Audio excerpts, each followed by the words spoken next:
Hello, everyone. Welcome back to the Fit Positive podcast, where we talk common sense about health and fitness in midlife, how to look after your body and your mind at this stage of life, being more intentional with how we move, how we eat, how we spend our time, and focusing only on what's actually proven by science to work.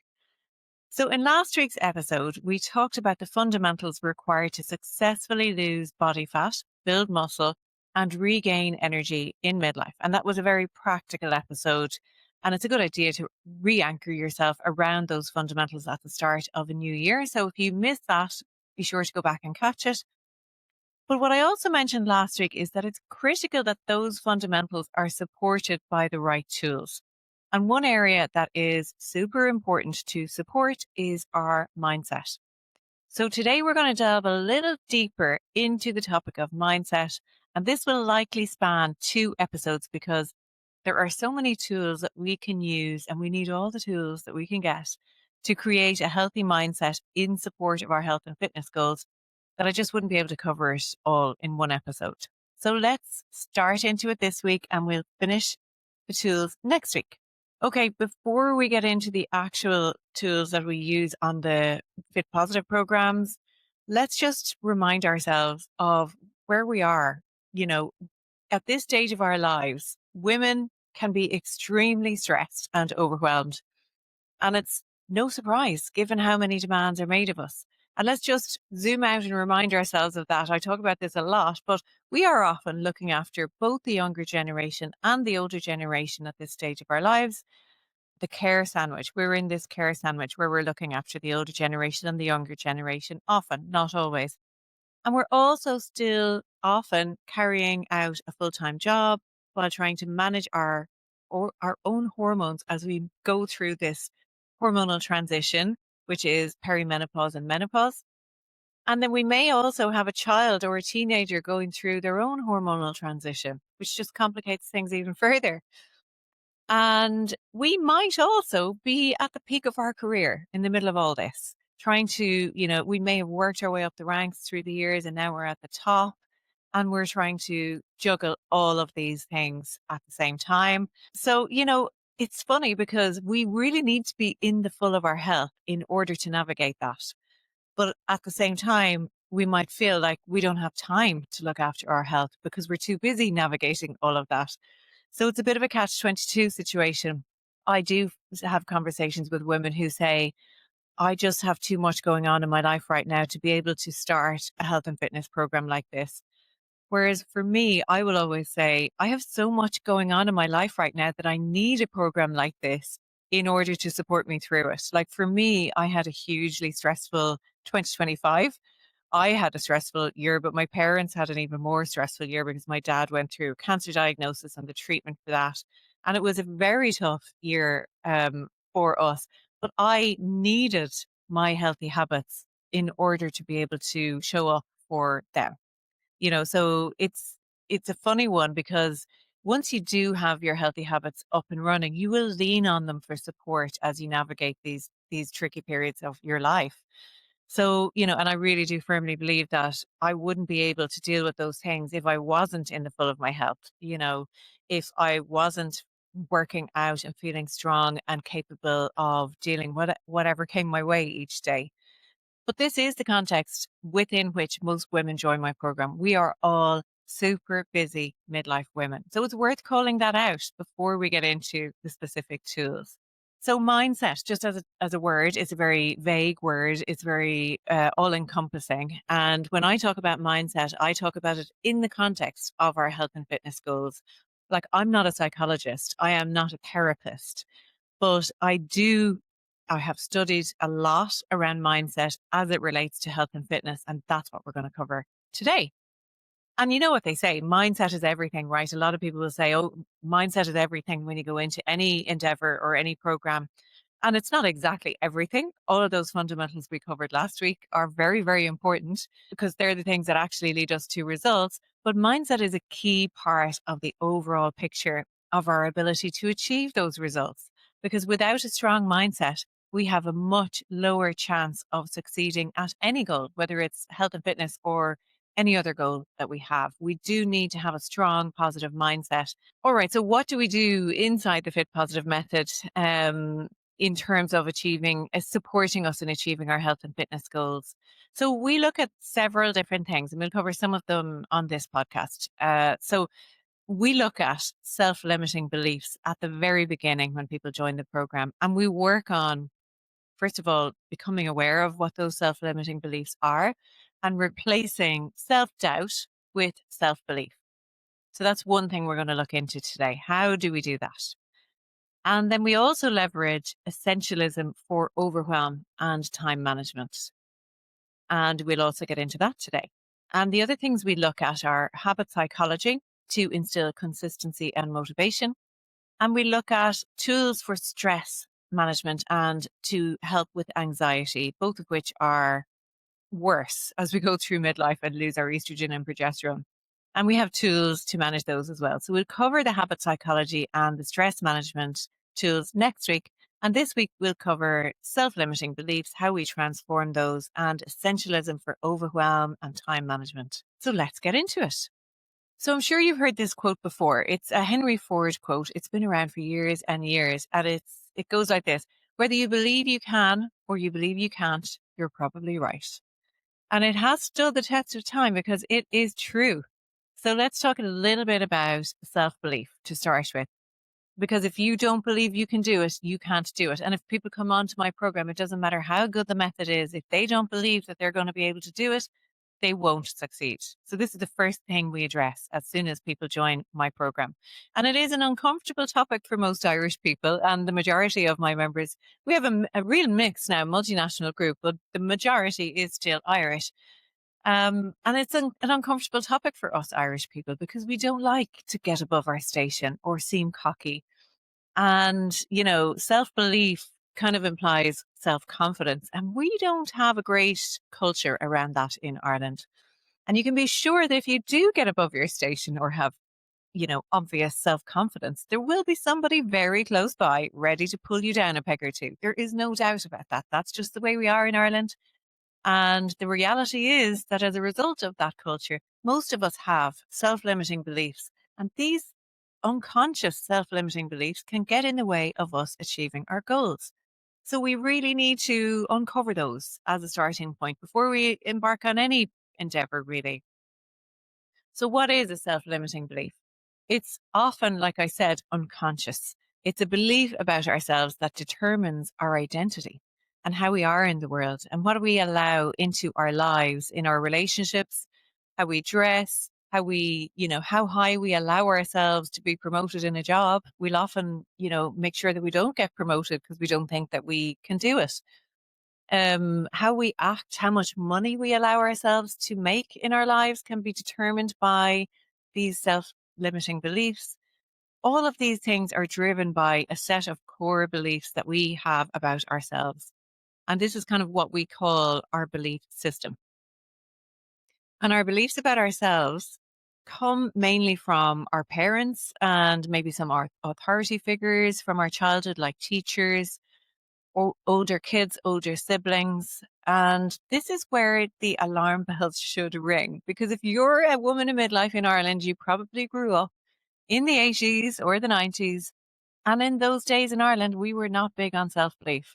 People said, about me in school, or even my parents maybe said things like, she's not the sporty one. Her brother is a sporty one. Or she doesn't have a competitive bone in her body. So therefore, if you believe that you're not competitive, what does that lead you to do? Or, teachers would have said, has potential, lacks consistency. Repeatedly, I got this observation from teachers. So therefore, my parents will say, oh, she's inconsistent. She'll never stick with anything. And you begin, if you hear people saying this, especially if you're a sensitive type of person, like I certainly am, you begin to internalize these beliefs about yourself. And that's when they become unconscious. They're just a fact for you in your head.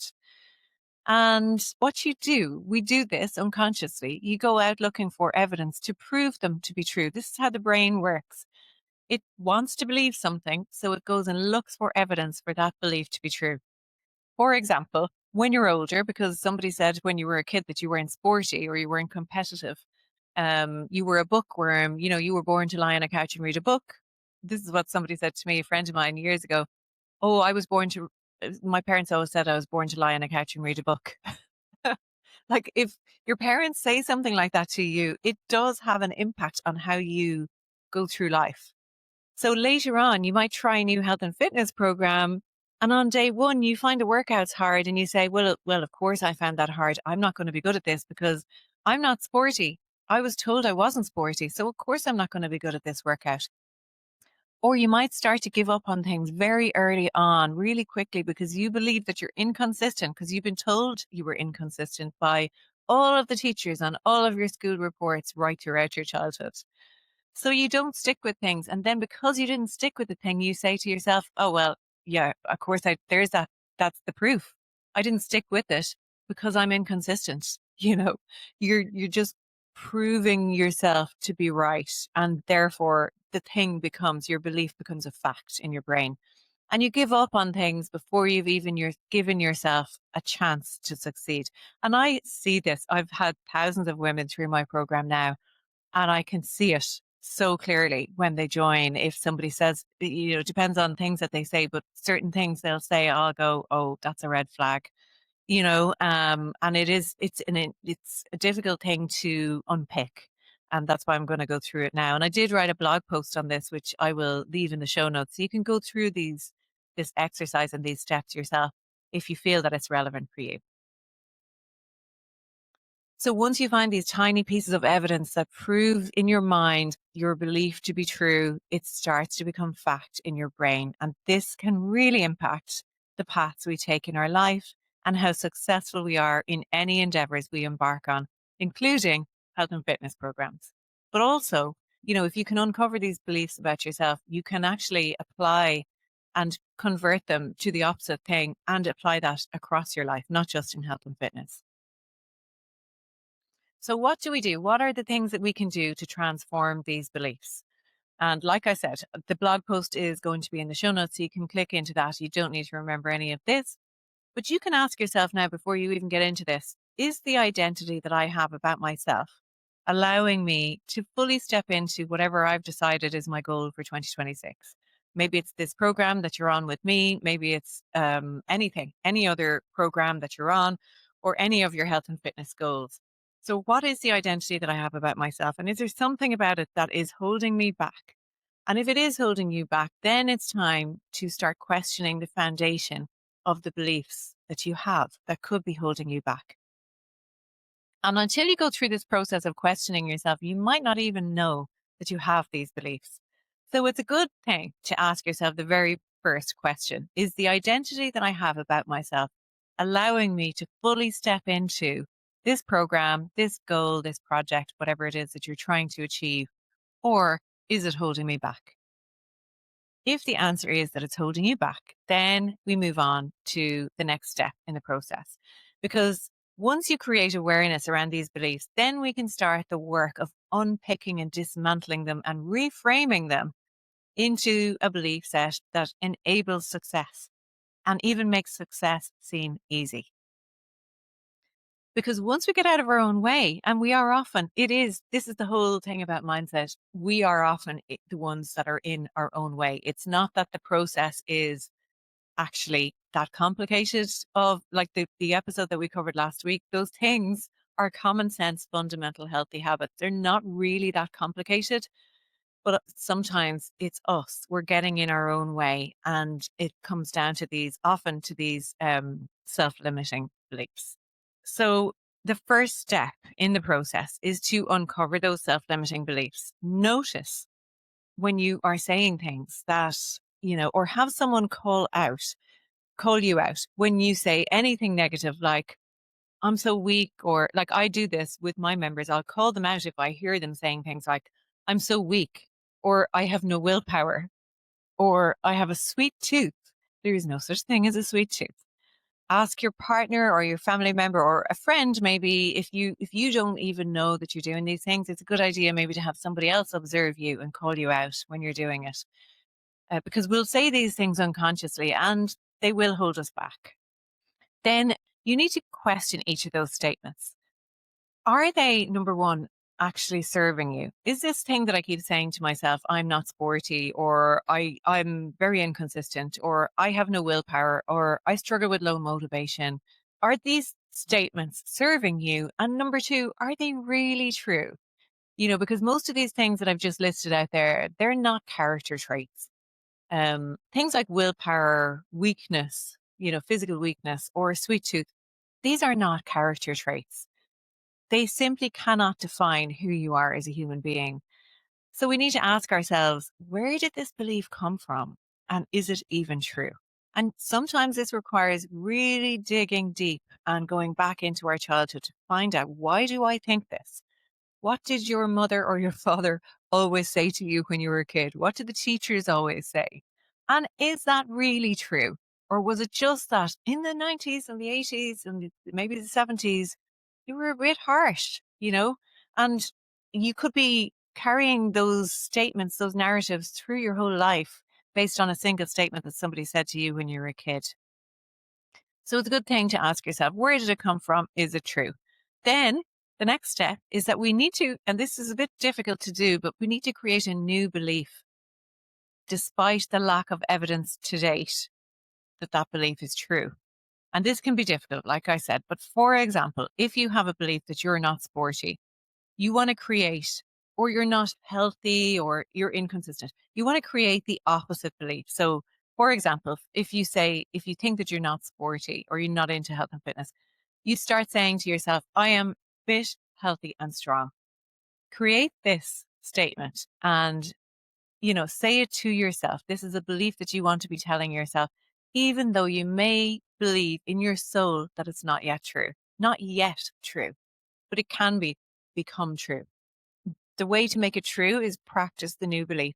So you want to write it down, some simple statement like this: I am fit, healthy, and strong, or I am lean and strong, or whatever it is that works for you. That's the opposite to what you actually have been thinking all these years. Then you try it out for size in, short time periods. For example, for the next week, just for the next week, I'm going to act like a fit, healthy, and strong person. I'll do my workouts in my plan. I will not put myself down in a workout. Instead, I will say I am fit, healthy, and strong as I am doing the workout. That's what you want to say. Then you start to notice evidence that supports your new belief. So as you're going through your workout, saying you're fit, healthy, and strong, you notice, and you have to proactively, consciously notice these things. You're able to hold and move for a little bit longer, or you can actually get your knee to the ground in a lunge where you couldn't before, or you can last the full 40 seconds of the interval that you're in, or maybe you can lift a heavier weight than you could last week. And you need to acknowledge and celebrate these little successes that are proving, that your new belief is actually right. And this is why we practice Friday wins on my program. Every Friday, I talk about this a lot. We celebrate all of the little things that are proving that we are on the right track and we're fit, healthy, and strong, And once you start to notice evidence to support the new belief, you will find it easier then to continue to act in line with that new identity. So you're transforming that old belief to a new one by simply, first of all, questioning the original belief, ask where it came from, is it true? Then creating the opposite statement in your head, then trying it out for size in short time periods. Just give yourself a week, try it out for size, and then start to notice the evidence that supports your new belief. Then you're proving to yourself that it is true, that new belief is true. And then you'll find it easier to start acting like that new belief or that new identity that you're creating for yourself. So this new identity then becomes fact. You are a fit, healthy, and strong person. Our new belief is just a fact now in our minds, and we just automatically start to act in accordance with the new belief because that's just who we are. So these are very simple examples, and it's not necessarily always that simple, and it's not an easy process to go through. You might try it and you go, oh, I don't know how to do this. This is not working for me. So if that's you, use the blog post that I'll share in the show notes and come back to it. Give it another try later if it doesn't work the first time. And use somebody else to help you. So somebody who knows you well, um, who maybe always is in your corner. That's who you want. I had a manager in my IT job years and years ago. He believed in me. So choose somebody who believes in you and look at yourself through their eyes and ask them to observe you and what you say and call you out when you're saying negative things about yourself that are not necessarily true. And this manager that I had in my job, he really believed in me. I did not believe that I was capable of doing the job that he wanted me to do. And he really transformed my self-limiting beliefs through constant talking to me about how he was just basically saying the opposite to what I believed to be true. And then he would make me go and do something to prove that he was right. And it worked. Eventually, I transformed my belief about who I was as, working in the IT field at the time. And that created ongoing, continued success in my career. And if it wasn't for that manager that I had, I don't know that I ever would have had the self-belief to build that career that I had, which was a great, lovely career in IT. Um, so yeah, it's worth doing this, even if it feels a little bit uncomfortable, because the only limitations we have are the ones we put on ourselves. And once we get out of our own way, anything really does become possible.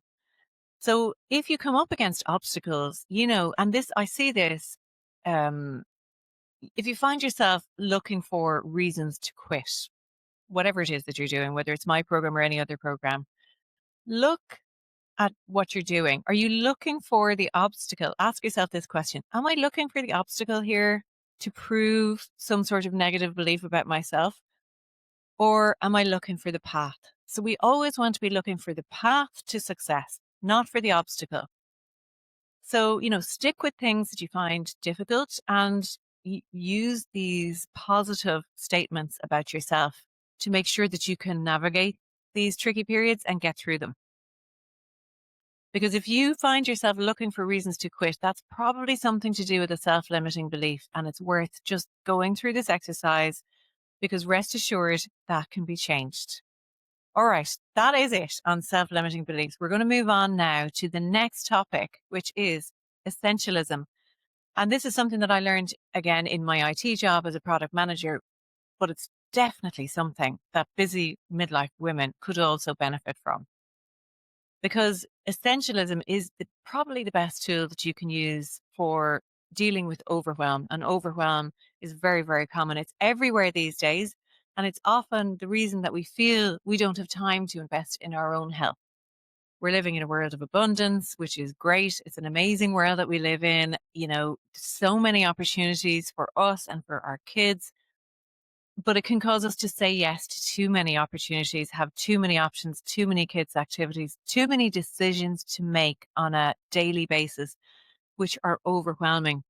And ultimately, we can end up, especially us women, spreading ourselves too thin and often reaching burnout. And the last thing we're going to do in that moment is add another workout to our plate or join a health and fitness program, because we don't have time to change the way we're cooking or to prepare new healthy meals for the family or to squeeze in a workout in our already busy day. We just don't have time in our day. We feel like we just have no choice in the matter.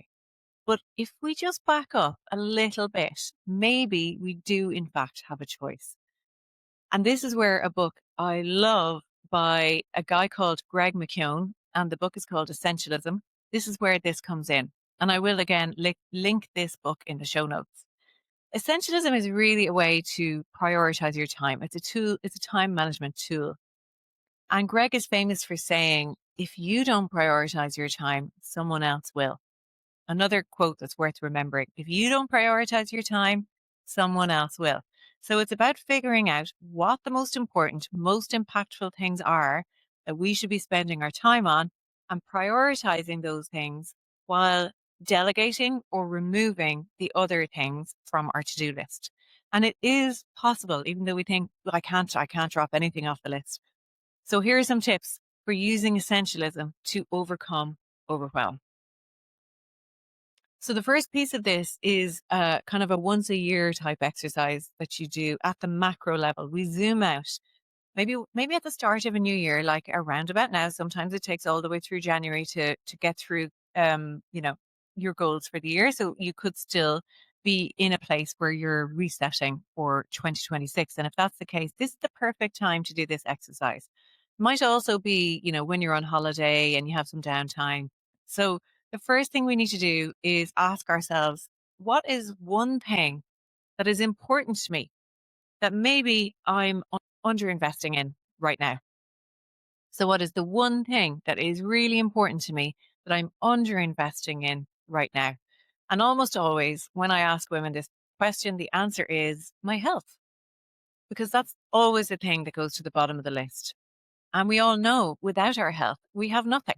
And we can't even do any of those things that are on our to do list if we don't have our health. So write down whatever that thing is for you. Maybe it's not your health, maybe it's something else, but write that one thing down that is super important to you, but that you may be under investing in right now. And then number two in this exercise is, what are some of the things, you need to write this down, what are some of the things that are not so important that I might be over investing in right now? I know this might seem a bit pedantic, but it is worth going through the exercise. So we might find that we're spending a lot of time on things that we've agreed to do because we said yes too soon, or we felt pressured into it, or we just didn't take the time to choose intentionally how we spend our time. Can we stop doing any of these things on this list? An example I have in my personal life, which I am not so bad at anymore, but I was particularly bad at this in the past. I used to say yes to every single activity my kids wanted to do. I wanted them to have all of the opportunities that were possible for them. I just felt like I should just say yes to everything. And the result of that was they were doing too many things, so it's difficult for anyone. If you take up a sport and you take up 5 other sports at the same time, it's actually quite difficult to get good at any of them because, you just become a master of none. And that's not the ideal outcome for the kids or for me, because I'm completely overwhelmed from ferrying them all over the place every day. We all get a bit stressed, and it can result in us all being a little bit unhappy. That's just an example. There might be other things for you that you're really over investing your time in. And when you write them down, it just creates that awareness of what they are, and then you can do something about them.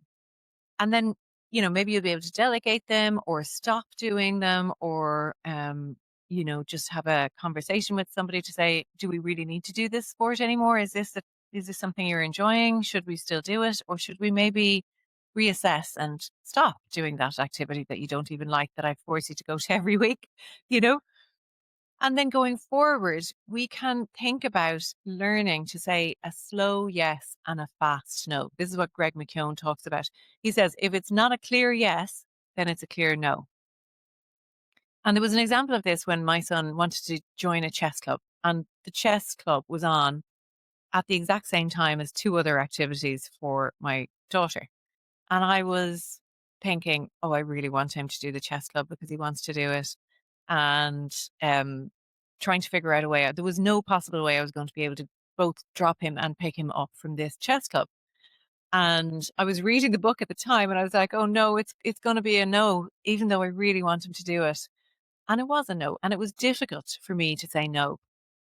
So mastering the art of saying no to family, friends, or colleagues is not easy.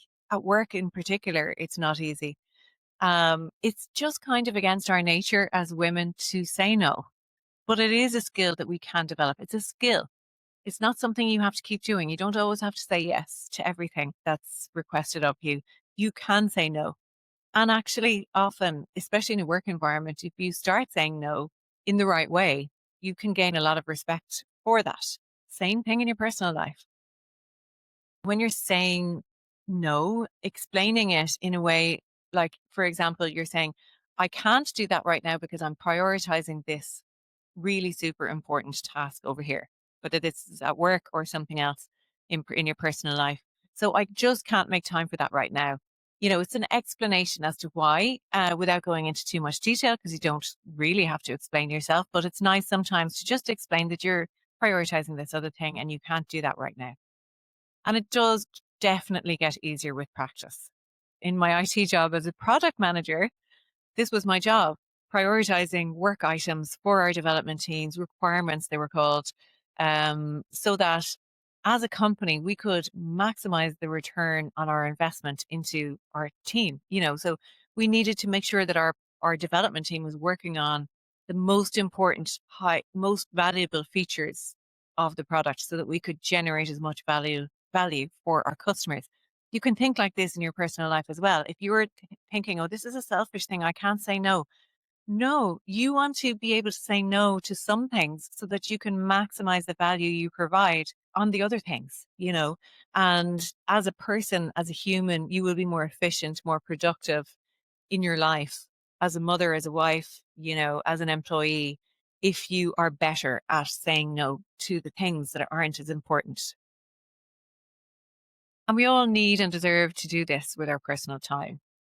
So just remember, your time is your most valuable asset and it is yours. You choose how you spend your time. You're the parent, you know, and you can make decisions about this. You have the power to make decisions and you need to protect this asset, our most valuable asset, which is our time.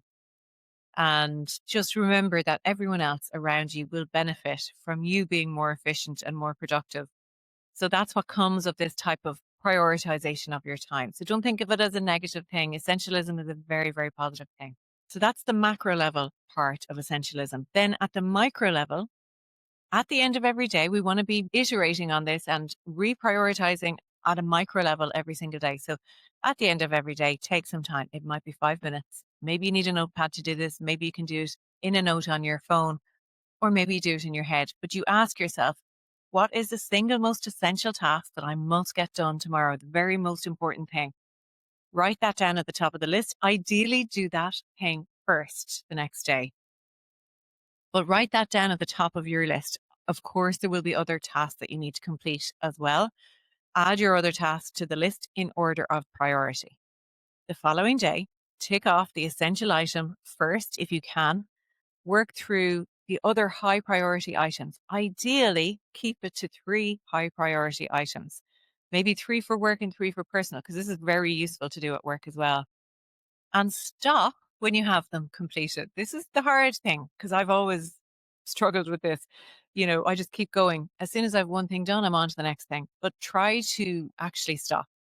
It is important that we stop and rest and not be continually working off a never ending to do list, because this in itself will lead us to overwhelm. So just remember, you do have a choice. It is okay to say no or to delegate. There are trade-offs to be made. We cannot do it all or have it all. We just can't. We must make that choice. We don't prioritize our time. Someone else will. And less is always more. Okay, that is enough for this week. In next week's episode, we will continue along this track and we'll get into how to create habits that stick and tools for stress management. All super important, but that is enough for one day because those exercises are quite tricky and they can be quite deep and take time. So I will leave all the details in the show notes as always. Thank you for listening once again, and I'll see you again next week.